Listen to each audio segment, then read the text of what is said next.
Imaginez un instant. Il y a à peine un siècle, la France était avant tout un pays de paysans, une nation qui vivait au rythme de la terre.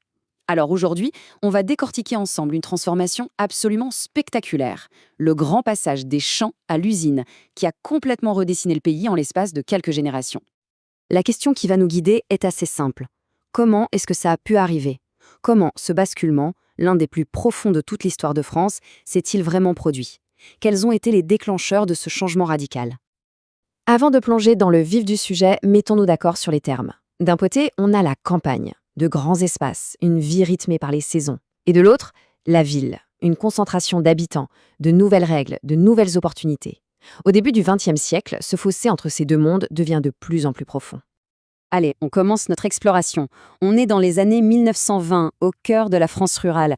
En apparence, rien ne bouge. On a l'impression que les traditions sont éternelles. Mais en réalité, sous cette surface si tranquille, les fondations sont en train de craquer. C'est le calme avant la tempête. Et le premier choc, le premier coup de tonnerre, c'est un chiffre. Un chiffre terrible. Près de 600 000. C'est le nombre de paysans qui ne sont jamais revenus des tranchées de la Première Guerre mondiale. Ce n'est pas une statistique, Ce sont des bras en moins dans les champs, des familles brisées. C'est une véritable saignée. Alors, face à un tel drame, comment est-ce qu'on survit? On a un témoignage fascinant pour ça, celui d'un agriculteur, Ephraim Grenadou. Et ce qu'il nous raconte est assez incroyable. La chasse, ce n'est plus du tout un loisir, non. Ça devient un moyen de subsistance, une source de revenus vitale pour pouvoir vendre de la nourriture dans les villes. Toute cette lutte pour la survie, ça accélère un mouvement de fond. Et en 1931, on atteint le point de bascule. Regardez bien, pour la toute première fois de l'histoire de France, il y a plus de gens qui vivent en ville qu'à la campagne. C'est un moment historique. C'est une véritable révolution, mais une révolution silencieuse. D'accord, mais concrètement, pourquoi est-ce qu'on part? Bon, il y a l'argent, évidemment. L'idée d'avoir un salaire qui tombe tous les mois, c'est une sécurité que la Terre ne peut pas offrir. Mais c'est bien plus que ça. C'est aussi une envie de respirer, d'échapper à la pression sociale, au poids des traditions, pour tenter sa chance, tout simplement. Et comme si le tableau n'était pas assez noir, là-dessus arrive la crise économique des années 30. Et là, la différence de traitement est juste énorme. Les citadins perdent 8% de leur pouvoir d'achat. C'est dur.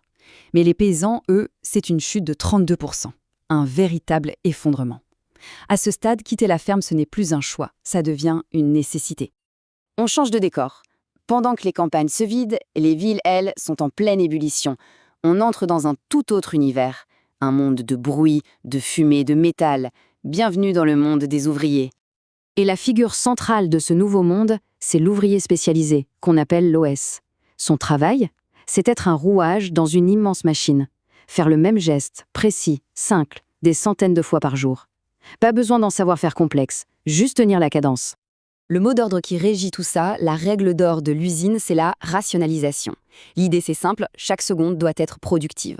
On chronomètre tout, on décompose chaque mouvement pour aller toujours plus vite. L'humain doit s'adapter au rythme implacable de la machine.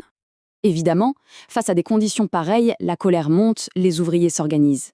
Ça débouche sur un moment historique. 1936, le Front populaire, les grèves et les congés payés. Une victoire immense.